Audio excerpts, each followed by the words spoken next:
Olá, tudo bem? Nessa conversa de hoje eu falo com Ezequiel Fernandes, que é dono da Cliarte, fundador da Cliarte, e que recentemente adquiriu equipamento de última geração, totalmente em linha, muito interessante, tá bom? Além disso, vamos ver dicas importantes relacionadas ao processo, conhecer essa novidade e saber um pouquinho mais também da Cliarte, tá bom? Vamos lá, você é meu convidado.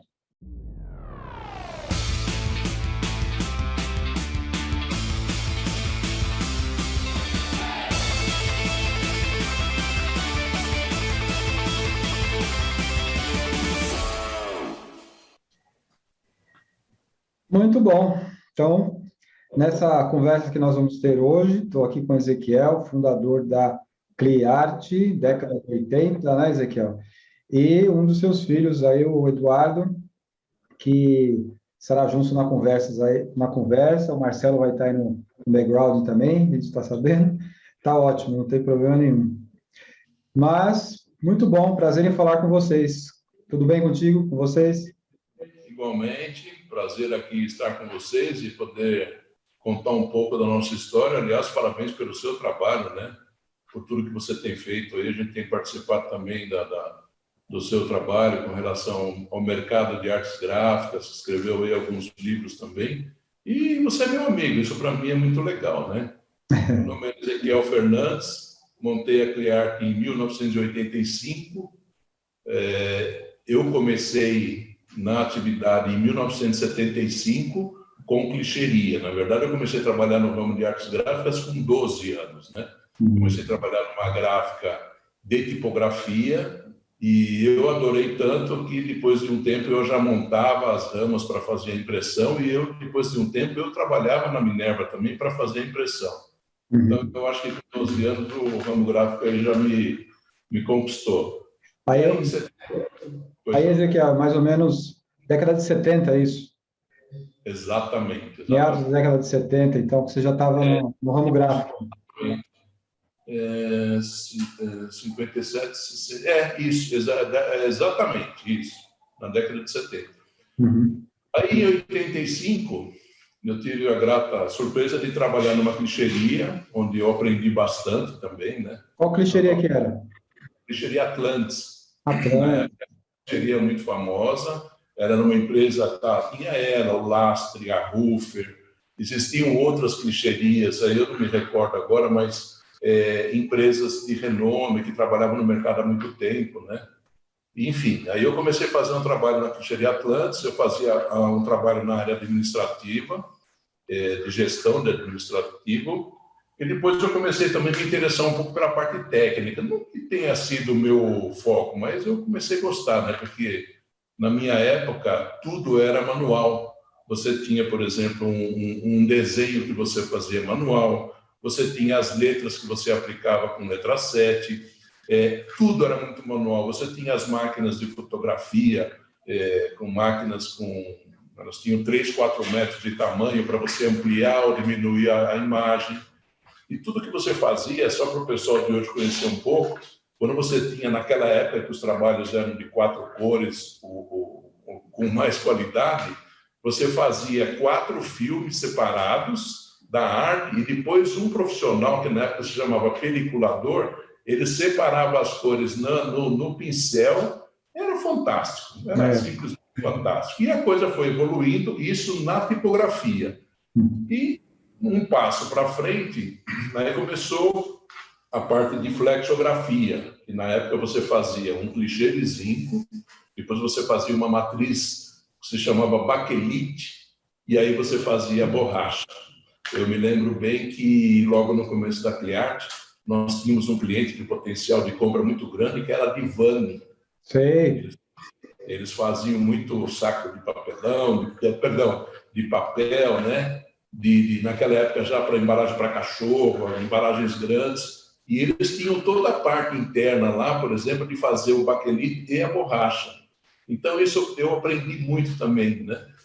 E a gente, na verdade, falava assim, mas tudo bem, a borracha você não tinha uma qualidade perfeita para você reproduzir um trabalho, né? Porque até porque ela não tinha, você não conseguiria linear a borracha, ou ela ficava mais alta de um lado, do outro, enfim. Aí passou-se um tempo e aí veio o fotopolímero, que duas clicherias antigas começaram aqui, a Rufer, a Fotograve e o Lastre. Foram as três primeiras empresas que começaram a trabalhar com essa tecnologia. E ela custava, você fazia o clichê de zinco, o baquelite e a borracha, saía um X. Só o fotopolímero que você substituiria tudo isso, na época saía 3x. Então era um custo muito alto, né? Realmente. Mas aí a coisa foi fluindo e as coisas melhoraram muito. As tecnologias, os softwares, as máquinas, né? Ela teve uma evolução muito grande. Se você pegar o nosso ramo de 35 anos para cá, com a evolução que você tem hoje, particularmente, especificamente, você sabe melhor do que eu, a gente evoluiu de uma forma, assim, extremamente absurda, né? Em todos os aspectos. Então, esse é um pouco da minha história. Legal. Mas a Cliarte, ela nasceu fazendo fazendo clichê ou fazendo o clichê de zinco? Boa pergunta. A Cliarte começou fazendo clichê de zinco. Agora, a gente começou fazendo clichê de zinco, mas eu tinha uma clientela diferenciada das clicherias que trabalhavam principalmente com tipografia. Eu segui diretamente para o pessoal de Dry Offset. Um grande cliente meu na época era a Dixie Toga, a ITAP. Então, eu fazia muito clichê do 07. Você tinha que, na época, era clichê de zinco, né? Antes de ser o clichê de nylon hoje, que você fazia as tampas e os potes de margarina e os copos. Mas isso era um volume, assim, na época, fantástico. Outro mercado que a gente atuava muito na Dixie, que fazia muitos copos. Outro mercado que a gente atuava muito também era no mercado que fazia cartazes e catálogos para tinta. Na época era Sherry Williams, se eu não me engano. E aquele catálogo você tinha que fazer um clichê macho e fêmea para você ter o relevo das cores. Então aquilo não era nem um clichê. Eu considerava aquilo uma ferramenta, tanto que o custo dele era de uma ferramenta, né? Até porque as tecnologias foram evoluindo. Mas esse foi o foco de quando nós montamos a Cliarte. Porque se eu tivesse montado a Cliarte só para fazer clichê de zinco, ou clichê de tipografia, de santinho, que usava muito, né? Ou Porque se você voltar, não há muitos anos atrás, Folha de São Paulo, Estadão, a imprensa do Estado, era tudo clichê. O cara fazia a montagem das letras e as fotografias e os outros logotipos, seja o que for, era tudo feito clichê. Mas quando a gente começou, eu acho que foi uma grande sacada nossa, a gente já começou com um mercado bem diferenciado. A gente fazia muito pouco clichê de zinco montado na madeira. O nosso foco de trabalho era esse material, por exemplo, para Dry Offset. E na época, a própria Divani, que começou fazendo clichê, era um excelente cliente. Outro cliente que nós tivemos no começo aqui, que para mim foi fantástico, foi a Unipac, a Indupel. Sim. Era um cliente sensacional, uma máquina 6 cores. Eu acho que era ele, se tivesse mais 2 ou 3 no Brasil, eram muitos. E ele tinha como principais clientes na época Sabia e Perdigão e tal. Ele conseguia fazer aquele trabalho da Sabia lá de presunto, que tinha um branco chapado total. Ele usava a máquina de 6 cores e passava 2 vezes o branco. Ninguém sabia que ele tinha uma máquina de 6 cores. Ninguém conseguia bater a qualidade do material que ele tinha, mesmo em borracha dentro da Sabia. Nunca esqueço disso. Caramba, muito legal. E você faz, claro, fazer o nylon print, como você falou. Na época também, eu cheguei a trabalhar com Daikril, que era o concorrente do nylon print, só que o nylon print sempre foi muito mais popular, né? O Daikril era do Pon, se eu não me engano. E o Daikril, ele era mais usado, por exemplo, para fazer formulário contínuo, speed read, máquinas de offset rotativa, que eu fiz também. Então, legal essa história. Quer dizer, você era tipógrafo, passou então a fazer clichê. Na época de Vani, para quem não sabe, era uma das grandes empresas, talvez estava entre as 5, ou, não, pelo menos entre as 10 maiores produtoras de embalagem do país.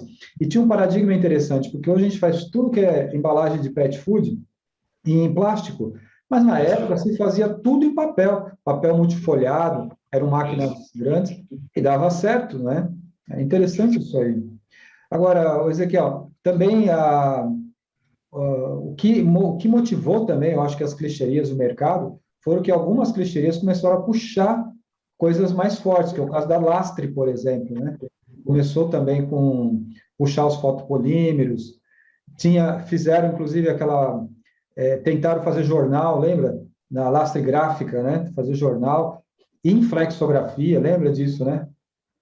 Muito legal essa Exatamente. história, né? Você me fez lembrar uma coisa importante, interessante. Em 94, a Criarte já tinha 9 anos aí, né? 93, 94, quando eu mudei, que nós começamos na Tatuapé, na Rua Serra de Botucatu, e aí a gente passou para a Rua Azevedo Soares. Quando a gente passou para lá, eu estava com ideia de fazer outras coisas, que eu estava vendo, por exemplo, que mesmo na linha de atuação que a gente tinha do Dry Offset, esse mercado ele era bom, mas ele era meio que fechado. A parte de flexografia, o custo ainda era alto, né? Então, eu tinha que fazer alguma coisa diferente. Eu nunca me esqueço, eu fui para a Alemanha, numa feira, e fui visitar algumas empresas, entre elas a Dupont. Nunca vou esquecer. Aí nós entramos na Dupont, na Alemanha, e eu fiquei encantado, porque é a primeira vez que eu vi uma máquina de gravar clichê linear. E todas que a gente tinha aqui, inclusive a Indopel Unipac, que já era uma empresa de renome, ela usava uma gravadora de tambor. E a gravadora de tambor, óbvio, ela não tem a qualidade que tem uma máquina de lavagem com escova linear, né? E eu fiquei encantado. Falei, nossa, não é possível que na Europa já está se usando uma tecnologia de fazer o clichê reto, porque você tinha a batida, né, do tambor. E aí eu fiquei encantado, tanto que foi um negócio tão interessante, né, que na época eu fui o garoto propaganda deles desse equipamento lá na Europa. Ninguém entendeu nada, né, um cara de... Enfim. E eu fiquei encantado. Aí o que eu fiz? Eu cheguei no Brasil, a primeira coisa que eu fiz foi importar uma máquina dessas, que foi uma 1001 que eu tive, da Dupont, fantástica. A máquina era fantástica. E era uma máquina linear. Então, como em tudo que acontece no Brasil, todo mundo queria um clichê gravado numa máquina linear. Bom, você imagina que, graças a Deus, o nosso sucesso foi... Você acompanhou um pouco aqui, né? Foi muito legal. Acertou na mosca, né? Acertou na mosca. Então, mas eu fui para buscar outra oportunidade e quando eu fui lá, o legal é isso, né? Porque às vezes fora do Brasil você enxerga coisas que você não vê. Hoje não existe mais isso. Eu acho que a internet, hoje, a própria mídia, já te traz as informações de pronto. Mas antigamente não existia. Você vê, eu fui lá para buscar outro mercado gráfico e fiquei encantado com o meu mercado. Tanto que a gente, graças a Deus, está aqui até hoje. Então, eu lembro que você também trouxe de uma maneira totalmente inédita a OLEC, o sistema OLEC, que é um sistema de luz pontiforme, bem interessante, eu gostava muito, cheguei trabalhamos, fizemos alguns trabalhos juntos, e porque o sistema OLEC é uma máquina de cópia, porque na época nós estamos falando ainda de cópia laser, estamos falando de cópia convencional, com lâmpadas ainda, né? Lâmpadas UV, enfim, nem LED tinha, lâmpadas UV. E a luz pontiforme, ela desenhava melhor o ponto, porque ela não tinha a difusão que as outras lâmpadas tinham. Claro, a difusão é interessante, mas a luz pontiforme bem controlada, ela fornecia um ponto excelente, né?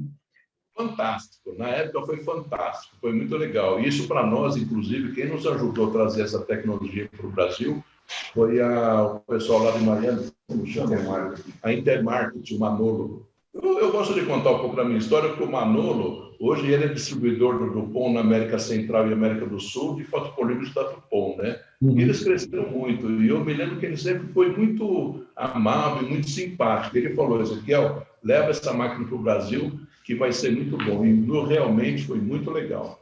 A OLED, é isso mesmo. Sim, porque a qualidade, vamos dizer assim, e o que eu observo é o seguinte na Cliart, além de ser uma clichêria de sucesso, sempre esteve aí, sempre manteve, né, os cuidados com qualidade e tal, e eu vejo que isso sempre foi assim e continua, né?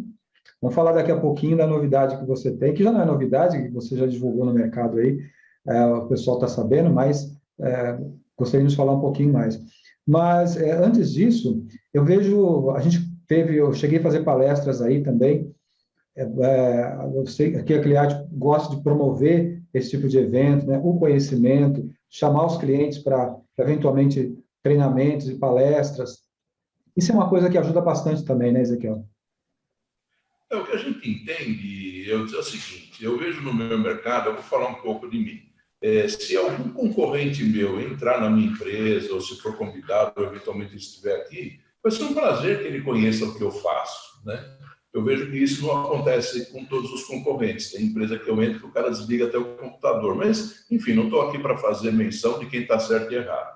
O que eu vejo é que quando você tem condições de aprimorar e melhorar o produto que você tem, hoje nós não vendemos clichês, a gente vende serviços. Eu vendo um conjunto de trabalho. O clichê, para mim, é uma ferramenta. Você, quando vai comprar uma peça do seu carro, você tem a especificação técnica dela para uso específico de um lugar que tem que encaixar 100%. E o clichê é exatamente igual, né? O clichê tem essa conotação de clichê, como se fosse carimbo, e mudou muito esse perfil. Hoje o clichê é uma ferramenta, né? E eu acho que isso mudou muito. Uma outra coisa também que eu fico muito feliz, assim, que tenho um prazer muito grande de falar, são dos meus filhos, né? Os 3 estão comigo, os 3 começaram a trabalhar com 16 anos, né? Hoje eu digo para você de coração aberto que se eu viajar um mês, a firma é capaz de ficar melhor que comigo aqui. Enfim, eu gosto de fazer mais a parte comercial, o trabalho, eles cuidam da área técnica, financeira, desenvolvimento. Hoje, se você entrar no site da Clearp, www.clearp.com.br, tudo que você vê lá é feito dentro da Clearp pelo meu filho Bruno. Então, toda a parte de comunicação, esses eventos que são feitos aqui na Clearp também, que nós temos um auditório para 40 pessoas. E voltando um pouco nessa história do auditório, o que a gente quer é dividir o conhecimento, né? Eu vejo que o pessoal mais antigo nosso, ele tinha assim um pouco de receio de passar a informação, achando que o cara, se ele soubesse mais que ele perderia a oportunidade.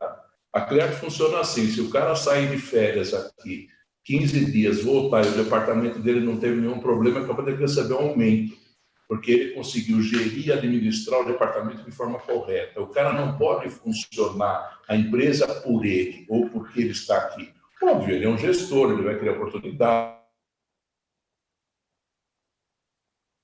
vai fazer outras coisas. Mas hoje é trabalhado assim e tem funcionado bem. Hoje os meus filhos cuidam de tudo isso aí, depois o Duda vai falar um pouco. Esses investimentos em tecnologias e softwares, eles estão muito ligados nisso, né? O pai, olha, eu acho que isso é legal, pai, vamos fazer assim, vamos fazer, a gente senta, conversa, e o resultado tem sido muito bom. Eu estou muito feliz. Bom, eu gosto de fazer o que eu faço, né? Eu faço isso há 45 anos, né? Então... Muito bom. O Eduardo, o que você, enfim, o que você está fazendo na empresa, assim, eu sei que ajuda, né, como seu pai falou, o Bruno está focado nessa parte, então, de mídia, de eventos, enfim, né, do conhecimento, e você, Eduardo, como é que está? Eu trabalho na parte tanto administrativa como produção também, e é claro, eu procuro acompanhar bastante a parte comercial, entendendo a importância desse setor, mas eu fico bastante interno, né? Tanto administrativo como produção, e o que a gente sempre aprendeu, o Ezequiel sempre foi a vida inteira comercial, né? Então, comercial. E uma coisa que eu entendo muito importante, que para mim aqui foi uma escola, desde os 16 anos que eu trabalho aqui, é sempre o foco voltado para as pessoas, né?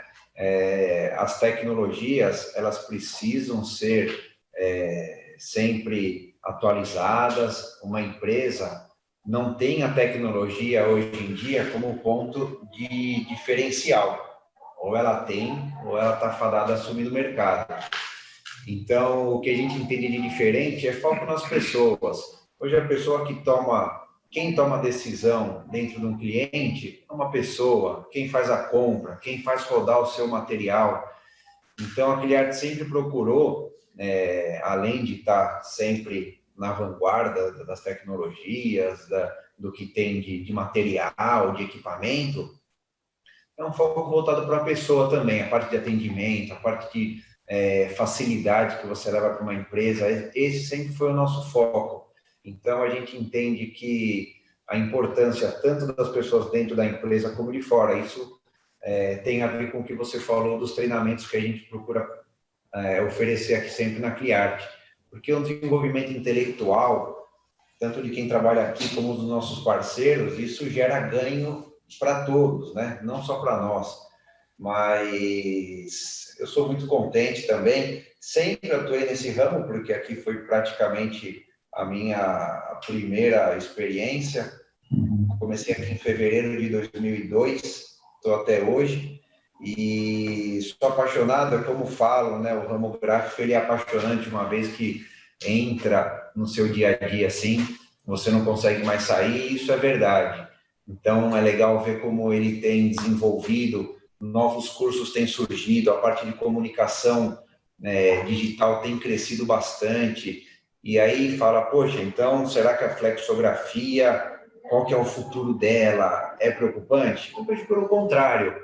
Uma empresa que presta serviço, uma empresa que serve o mercado como a Cleart sempre procurou fazer, ela apenas redireciona o barco e está sempre promovendo avanço, promovendo tecnologia e atendimento para onde o mercado caminha.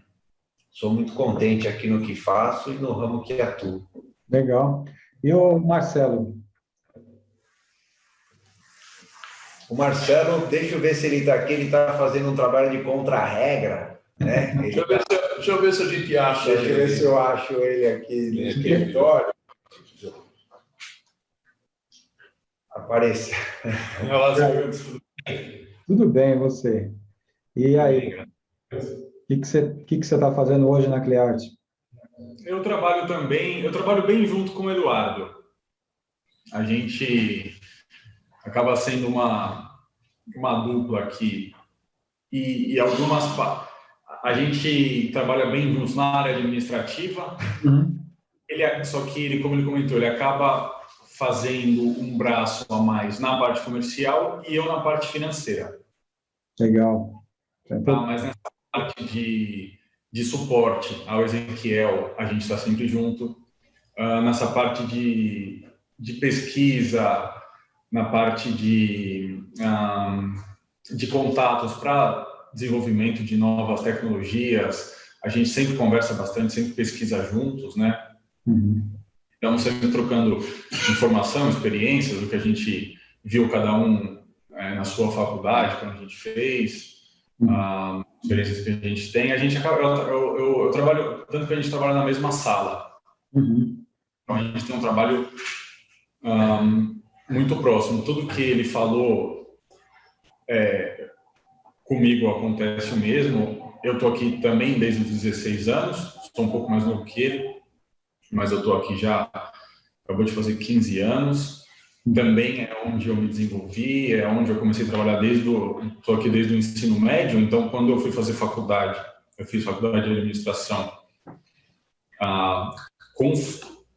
Eu até escolhi uma faculdade que tivesse foco em empresas familiares. Então, assim, eu lembro que a faculdade que eu fiz era administração, só que tinha muita aula de empreendedorismo e muitos cases para filhos de donos de empresa mesmo. Eles falavam abertamente, que era o meu caso, então eu aprendi bastante coisa lá. Mas eu acho que o que a gente mais aprende é aqui mesmo, né?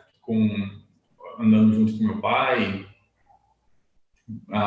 com o próprio Eudes, que sempre está aberto a dividir o conhecimento dele com a gente também, aqui nos nossos cursos, com clientes e tal. Eu fico bem interno, né? Muito difícil eu ir para a rua para visitar cliente, meu trabalho é bem interno, mas também já tive a experiência de visitar cliente, de resolver problema, de almoçar com cliente, de ter esse relacionamento também. É uma empresa pequena, a gente não fica limitado a fazer só uma coisa, né? Claro, com certeza. Muito legal, muito bom. Prazer em vê-los aí, né? E para mim é uma alegria, porque eu conheço vocês desde muito jovem, né? Bem jovenzinho. Lembra quando vocês começaram, né? Desde que eu comecei. Eu conheço o Ezequiel também desde o começo, lá, muito tempo atrás, né? Legal, muito bom. Isso aí, obrigado, legal. Obrigado, eu vou chamar o Ezequiel de volta aqui. Dá licença, obrigado.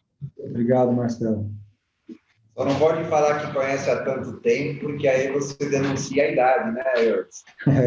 Mas eu já passei. Bom, o Ezequiel, não sei, está nesse estágio também, que eu acho que como eu.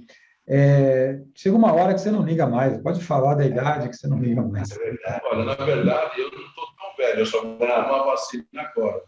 Isso. Eu não, Ezequiel, eu vou demorar um tempo aí. Você está com 48 anos, Eudes, vai demorar. Vai demorar um pouquinho ainda. Mas é isso. Muito bom. Vamos falar das tecnologias, então, Ezequiel. Agora. Fazer só um parênteses com Pois relação. não, pode falar. Eu acho muito importante. A relação deles com tudo que acontece hoje é uma presença 100%. Então, se a gente evolui, se a gente cresce, eles têm uma participação 100% em tudo que a gente faz. Então, nada é feito aqui com o que um acha ou não. A gente senta, conversa, e é sempre o que é melhor para criar. O Eduardo fez um comentário interessante. O que eu posso fazer para melhorar a minha relação com o cliente? O que você vende de clichê? Negativo. Eu vendo serviço. O que você precisa? Por exemplo, hoje, os trabalhos mais refinados, com mais qualidade, retículas, tudo, o cara recebe uma prova GMG, que é uma prova digital contratual, e ele recebe uma prova de substrato também. Então, você fala, puxa, mas hoje a probabilidade do cara perder um setup com uma prova de substrato é praticamente zero. Então, a gente criou essa plataforma de trabalho com o cliente para que ele tenha segurança que ele consiga receber o produto e colocar em máquina sem problema nenhum. Então, a gente detecta que internamente se existe algum problema ou não. A gente tem alguns softwares que a gente faz averiguação dos trabalhos. Por exemplo, chega um lote novo de chapas, a gente nunca usa o mesmo tempo de que a gente usaria no lote anterior. Se mudou o número do lote, a gente faz todos os testes de piso, contrapiso, exposição central, para você ter um resultado positivo. É isso que a gente procura fazer. E todo esse trabalho é feito em conjunto com todos aqui. Eu falo sempre que quando você chega para tomar um café e o café está quente e o lugar está limpo, ela é uma profissional exemplar, tanto quanto qualquer um outro aqui, sem exceção. Porque dentro da responsabilidade dela, ela fez um excelente trabalho. É isso. Legal, muito bom. Fico muito feliz mesmo. E é legal, enfim, trabalhar como família, porque o negócio fica em família também, fica confiável também, né? Evidentemente, claro que a gente sempre tem profissionais de alta linha, mas na família vai seguir vamos dizer assim, uma filosofia. E a sua filosofia, né, Zé, que a gente conhece há muito tempo, é a filosofia da qualidade, é do bem-estar no trabalho, né? Até onde eu conheço é assim, né? Então, a gente já conhece os meninos aí, são doce de pessoas, né? Todos os três aí são pessoas excelentes, assim, a toda a prova. Teve aqui, recentemente, nos encontramos, né, Eduardo, lá na Sorocaba, por coincidência. Foi uma pena que a gente está num período de pandemia, a gente não pode tomar um café ou almoçar junto, mas não faltará oportunidade, né? Ezequiel também, sempre a gente está se encontrando. Legal, Ezequiel. E o sistema Xsys, que vocês adquiriram agora recentemente, gostaria que você falasse um pouquinho. Por quê? Eu gostaria que você falasse, porque uma tecnologia, é uma tecnologia, claro, de chapa LAN, de cópia digital e de gravação. Esse, para mim, é um diferencial. A outra é ter uma cópia espetacular aí de 5.000, acima de 5.000 dpi, né? Gostaria que vocês falassem um pouquinho, então, da tecnologia e explicassem também, por favor.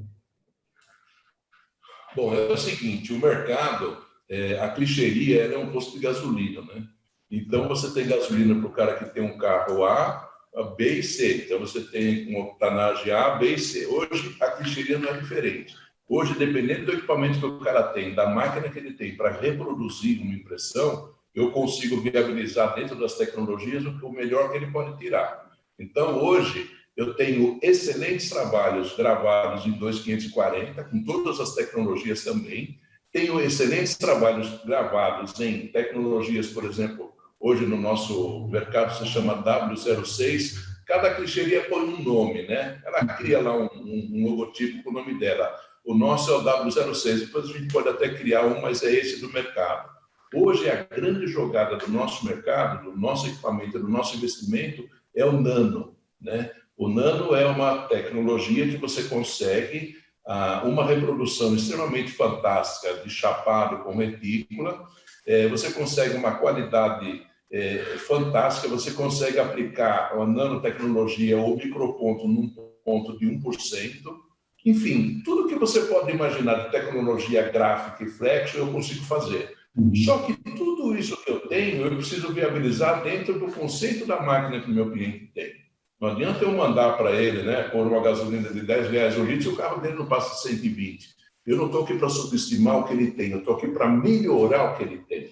Para você ter uma ideia, a própria Flint nos trouxe há 3 anos atrás, como é que chamava a outra tecnologia aqui, filhão? O ponto flat, Next. Eles nos trouxeram o Next, que também era um trabalho de ponto flat, né? A gente até foi para a Alemanha ver isso daí, foi fantástico. O que acontece? Eu consigo viabilizar e ajudar o cara que trabalha com 30 linhas ou chapado e consigo ajudar e viabilizar o cara que trabalha com 70 linhas também. Isso é fantástico. Quando você tem uma tecnologia que você atende o range de mercado, o cara fala assim, não, a minha tecnologia ela só fica bem numa máquina de elétron. Não, exatamente não. Eu atendo bem qualquer um. Eu tenho clientes, por exemplo, que trabalham com papel até hoje, trabalham com um material 30 linhas, 32 linhas, e eu consigo uma qualidade de reprodução, principalmente de densitometria, muito superior à que ele tem hoje, por você ter um equipamento que consegue viabilizar isso. Então, eu tenho um range de qualidade para todos os meus clientes. Os clientes mais refinados, eu tenho uma tecnologia que a gente usa, algumas tecnologias híbridas aqui, até com retículas, que você já sabe do que eu estou falando, mas, em resumo, todo investimento ele é feito para atender o mercado de uma forma geral. E, claro, eu digo para você que hoje, dentro desse perfil, a gente está fazendo alguns estudos, nós temos um concorrente hoje no mercado de chapas aí que trabalha muito bem, mas a chapa dele é uma chapa convencional laminada, né? O resultado é fantástico. E essa tecnologia que chegou da Europa aqui, eles dizem que a gente consegue um resultado muito parecido, e a gente já está conseguindo, mas eu acho que a gente só vai colocar isso de forma mais viável a hora que a gente tiver os resultados, porque quem diz para mim o que é bom e funciona é o cliente, né? É o cliente, exato. E qualidade é ainda aquela máxima dos anos 90, no boom da qualidade total, do TQC, etc., que era o seguinte, a qualidade é o cliente que diz o que é qualidade. Eu costumo brincar, às vezes, em palestras ou em cursos que eu dou, e eu pergunto, às vezes eu mostro um saquinho de papel, um saquinho de pão feito em flexografia e um laminado de snack, por exemplo, né? Muito bonito. Então eu pergunto, qual tem mais qualidade? É quase que unânime as pessoas falarem, o saquinho laminado de snack tem mais qualidade. Eu falei, não, o dono da padaria, o saquinho de snack, ele não vai colocar pão ali. Para ele, isso não tem qualidade. Para ele, o que tem qualidade é o saquinho impresso ali, em flexografia, em uma ou duas cores, escrito, agradecemos a preferência. Então, qualidade ainda é a percepção do cliente, mesmo que alguns achem que não. Então, eu concordo com isso. Isso mesmo, é isso mesmo. Outra coisa que eu vejo também, Ezequiel, também, acho que talvez vocês concordem, bom, está bem dentro do que você falou. Às vezes, eu já vi clientes, por exemplo, querer convertedores com uma característica de Anilox, por exemplo, com, vamos ver, na época, 280 linhas, mas ele queria reproduzir um clichê com 70 linhas. Então, não ia dar certo, não estava dando certo. De 10 minutos, ele tinha que parar para limpar o clichê. Então, a gente teve que alterar, dar um passo para trás, voltar muito para trás, para dizer a verdade, tipo 36 linhas, e depois configurar a máquina, tinta, Anilox. Opa, agora que está configurado, vamos para frente. Vamos fazer 70 linhas? Talvez não, dependendo da aplicação, porque às vezes o cliente não tem essa percepção. Então, você se esforça, o convertedor, porque uma coisa é imprimir 60 linhas, a outra é imprimir 70. Parece fácil, mas não é. E não tem problema nenhum se a empresa consegue fazer, e tem gente que faz isso até mais, está ótimo, não tem problema. O problema é quando o cliente também, você falou de você subestimar, mas o cliente às vezes superestima também a capacidade dele. Ele não percebe isso, mas ele é convertedor, né, eu digo. Ele acha que, não, eu consigo fazer, mas às vezes não precisa. Você sabe que eu costumo dizer a seguinte frase do Peter Drucker, que foi um guru da moderna administração, já falecido, mas ele falava o seguinte: não há nada tão inútil quanto fazer com grande eficiência uma coisa que precisa ser feita. Então, às vezes é isso, às vezes você deve ter cliente assim, ele quer fazer 70 linhas ou mais, às vezes não precisa. O cliente dele está satisfeito, né, comprador, né? O que vocês acham? Na verdade, o conceito de uma clichêria, volta a falar que é serviço. Eu oriento ele o que ele pode fazer de melhor. Se ele confia no meu trabalho e confia no que eu faço, hoje isso mudou muito, né? Eu consigo viabilizar para que ele chegue no melhor que ele pode fazer dentro da sua característica. Porque se o cara dele até 120, ele não vai chegar a 140. E se ele chegar, ele vai andar uma hora só que vai explodir o motor dele. Então, o conceito de trabalho, eu tive uma história recente aí de um cliente que imprime papel, 30 e poucas linhas, né? E ele falou assim, o que aconteceu, né? Eu falei, pronto, né? Porque o cara, quando eu ligo, mas como é que aconteceu? Eu falei, não sei, eu ia trocar os meus anilox, não preciso trocar mais, eu estou conseguindo uma cobertura fantástica, e eu fiquei tão feliz, porque ele é um cara de trabalho simples, né?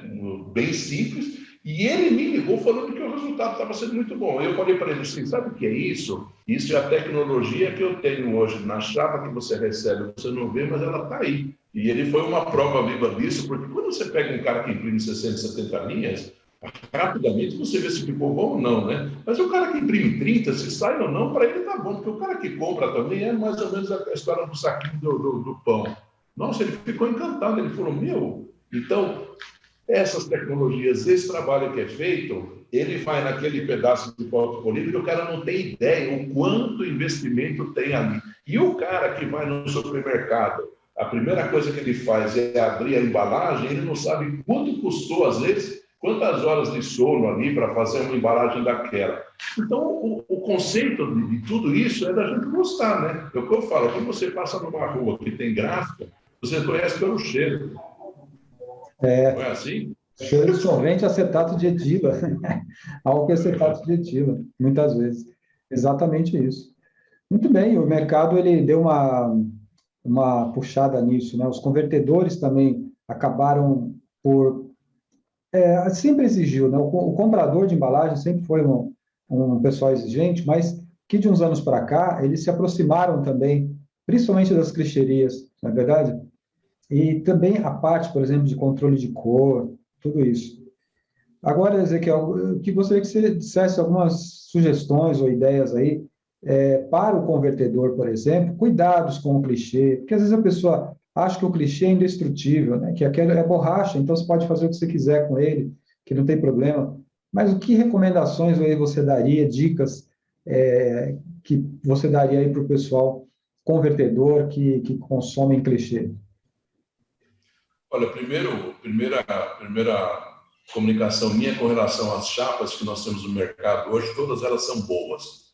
Se um convertedor falar que a chapa dele é melhor, que a outra é melhor, é conversa. Todas elas são boas, a gente conhece todas elas, trabalhou com todas elas, né? Agora a gente fez uma parceria com a Flint, então obviamente a gente trabalha com eles. A Flint é uma chapa alemã de altíssima qualidade, mas os concorrentes dela também trabalham com chapas de alta qualidade.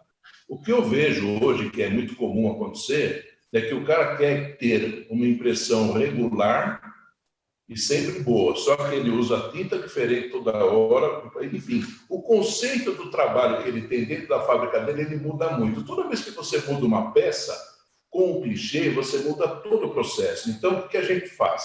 A gente faz, geralmente, num cliente novo, um test form, um single color, não precisa de teste de cor. Ali eu tenho a raio-x da máquina do cara, o percentual que ele consegue imprimir, né? O cara fala assim, não, mas o meu clichê grava 1%. Não interessa gravar 1%, você interessa saber o quanto ele reproduz na máquina dele. Se é 4, se é 5, aí você vai trabalhar para que ele tenha um resultado bom. Eu consigo ver quanto ele tem de ganho de ponto, enfim, eu tenho todo o quadro dele. Esse quadro todo eu passo de informação para o meu trabalho e a capacidade do trabalho sair muito bom é de 100%. E, claro, a gente tem um conceito junto com o convertedor né, de quem ele usa de tinta tal, que ele seja regular, pelo menos, né? Às vezes o cara, por 1 centavo, 2 mais barato, ele acaba comprando e ele cria todo um problema no processo todo. É o que a gente tem feito. E a participação, né, com relação aos clientes. Outra coisa que a gente tem feito, e o resultado tem sido muito bom, isso já faz uns 6, 7 anos, a gente tem muitos clientes que não é o convertedor, é o dono do produto. Então, hoje a Cliart tem uma agência também, então eu crio os produtos para ele, faço os mock-ups, se for preciso, do material como vai na gôndola do supermercado, eu tenho um módulo de impressão aqui para isso. Então, eu consigo viabilizar essas empresas e o resultado tem sido muito bom. Por exemplo, o cara vai imprimir no A, B, C e D. A garantia minha é que ele consegue ter um trabalho muito uniforme nesses 4 convertedores. Esse é o trabalho de serviço da Cliart também hoje no mercado. Legal. E essa aproximação com o comprador de embalagem ou com o desenvolvedor é extremamente importante, né? Porque acaba... porque o convertedor, ele pega o que o cliente quer, ok. Só que entre a criação e o resultado final, tem um tempo aí, tem um espaço, e esse espaço, às vezes, ele é longo demais. Então, isso, no meio do caminho pode ter ruído. Então, o cliente pede de um jeito e ele acaba recebendo de outro. Aí, quem é responsável para fazer essa correção? A clichêria. Agora, por quê? Porque as coisas não chegaram redondas para a clichêria. Então, o arquivo não chegou correto, né? Chegou faltando coisas, as informações de cor não estão corretas, por exemplo, informações de Pantone não estão corretas, Pantone como referência, né? Então, a gente vê realmente essa dificuldade hoje no mercado. Eu percebo isso em muitos lugares, né? E você vê que pelo tempo que a Flexo está funcionando, o mercado gráfico, a rotogravura offset, esses problemas não eram mais para ter, né? Você concorda que o mínimo que um cara tem de conhecimento para mandar fazer um clichê, volto a falar, o clichê é uma ferramenta, ele tem que ter a especificação toda, né? Então, a gente também cria algumas oportunidades, por exemplo, quando a gente vê que um comprador começa a mandar quadrado e a gente faz redondo, a gente chama o comprador aqui, a pessoa que elabora, e a gente faz um treinamento dele interno aqui para que ele consiga mandar isso melhor, porque nos ajuda muito também. Ele aprende, conhece como funciona, né? Porque antigamente o cara falava assim, não deixa ele mandar assim, porque eu ajustando, ele só manda para mim. Eu acho que isso não existe mais. Exato. Mudou, o perfil mudou, as coisas mudaram. A gente tem que acompanhar não só o desenvolvimento, não só a tecnologia, mas o entendimento também do mercado. Então, a gente está num novo paradigma. O novo paradigma hoje é de que nós não temos a presença, por outro lado, descobrimos novas ferramentas. Pouca gente conhecia o Zoom, agora todo mundo conhece, as ferramentas de reunião. Descobrimos que, às vezes, não precisamos ir para muito longe para visitar o cliente, embora eu acho que isso é importante. Acho que você também acha, né, Ezequiel? De ir lá visitar o cliente e tudo. Isso não vai acabar nunca. Eu acredito que agora, nesse momento, com a pandemia, isso se distanciou. A gente teve uma probabilidade de conhecimento de outras tecnologias. Hoje é a 3ª reunião que a gente está fazendo aqui, agora com você. Então, isso viabilizou demais, né? As coisas que poderiam demorar, de repente, você ir visitar o cara. Agora, a parte de relacionamento do ser humano, o ser humano é movido por emoção, não tem diferença disso. É isso aí. Muito bom. Eu queria só, rapidamente, o Eduardo está cuidando disso, a Cliart também já faz um ano e pouco que trabalha como agência, e a gente está participando de produtos de marcas próprias, de mercados de até 30, 32 lojas. O Eduardo está cuidando disso, eu queria que ele falasse um pouquinho sobre esse trabalho da Cliart também. Legal, dentro do que vocês estão comentando, que a clichêria hoje, ela ajuda também a gestão de cor, né? O controle de identidade de embalagem do fabricante final. A gente acabou farejando a oportunidade, a necessidade que algumas redes supermercadistas têm, porque é o seguinte, a marca própria, ela é uma realidade que tem hoje, lá fora é muito forte, o Brasil ainda está engatinhando. Então, algumas redes de supermercado querem fazer, só que entre querer e conseguir operacionalizar isso, é um mundo muito distante, porque é uma coisa que o supermercadista não é o universo dele é estar com a loja, o produto na loja, ter giro, receber, vender, e ele precisa, então, vamos supor, eu e meu amigo desmontamos um supermercado, certo? A nossa vida sempre foi vender, venda, é ponto de venda, é o varejo, é coisa rápida, tem que ser muita velocidade.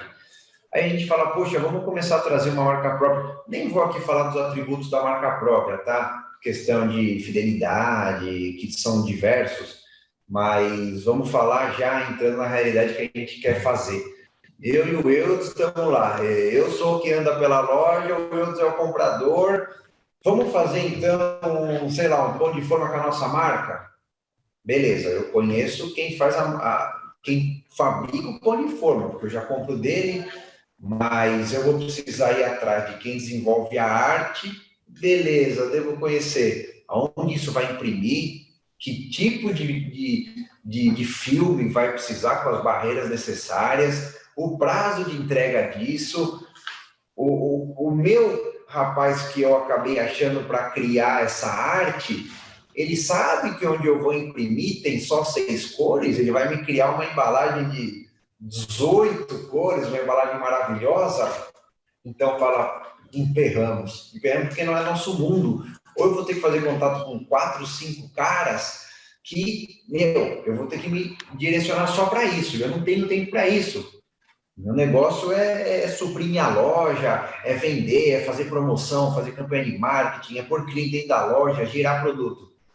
Então, a gente encontrou esse nicho, onde hoje a gente atende algumas empresas, né, alguns supermercados, desde o pequeno, médio. Grande é um universo um pouco diferente, né? Falando de Carrefour, Pão de Açúcar, é um universo um pouco diferente e nem é a nossa visão entrar, porque é um outro mundo também.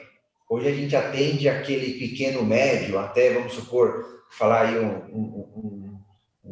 um supermercado com 30, 35 lojas, que tem cada loja aí de 15 a 20 caixas, né?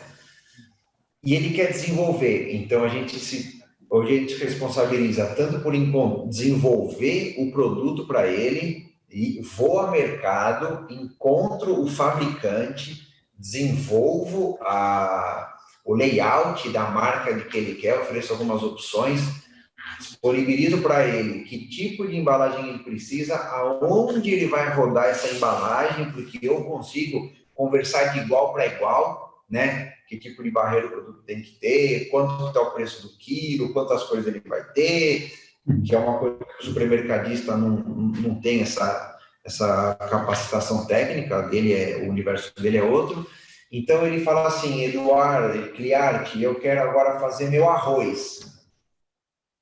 Poucos dias ele está com as opções de arroz, a embalagem, onde vai rodar, quanto tempo para entregar, em até 30, 60 dias, o arroz está na empresa dele, com a marca dele vendendo. Então, a gente acabou pegando uma experiência piloto, e esse mercado ele é tão interessante que outras oportunidades acabaram surgindo automaticamente, e hoje a gente está também à frente disso. Que legal, muito bom, parabéns.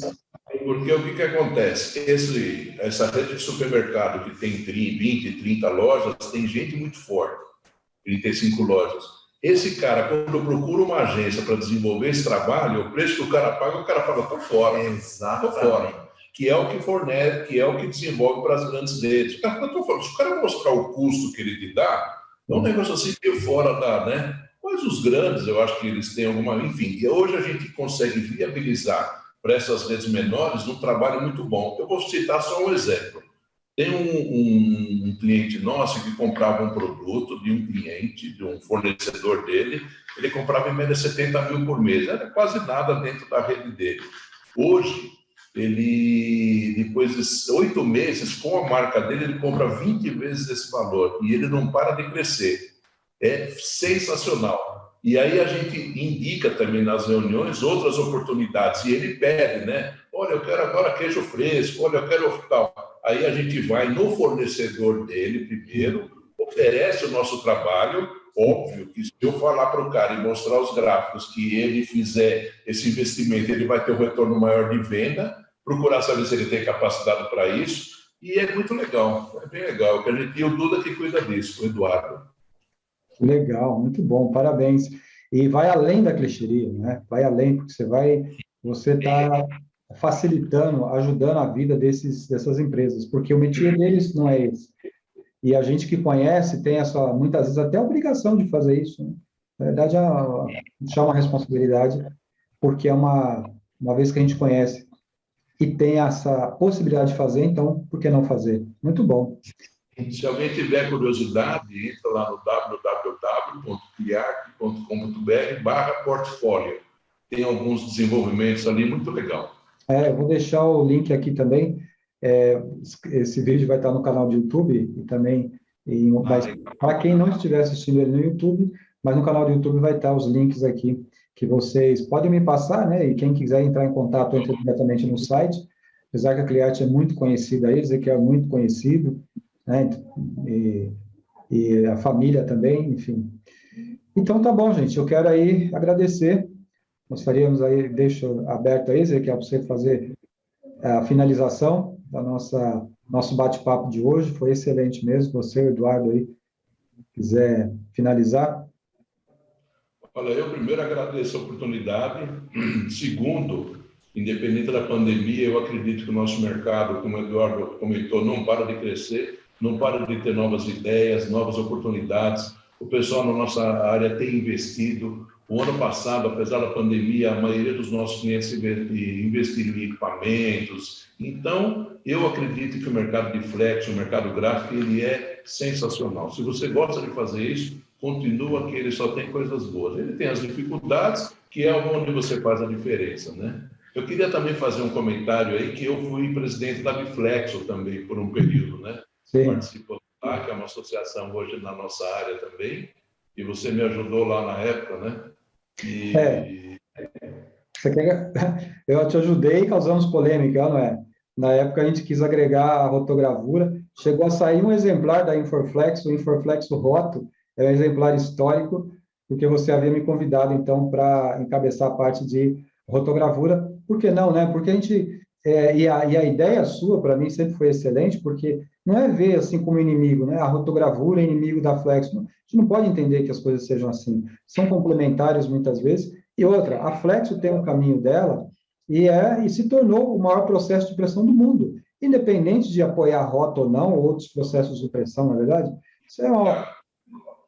A rota é uma impressão flexível também. Aliás, não desmerecendo, mas a ideia dessa junção foi sua, não foi? Eu não sou tão esperto assim. E você, como cuidava da parte de rotogravura, a gente tentou fazer e a gente foi bem tranquilo, né? Porque eu nunca vi tanta gente falando que não queria. Nós fizemos uma reunião na Biflexo, que nunca aparecia mais de 3, apareceram uns 30, lembra?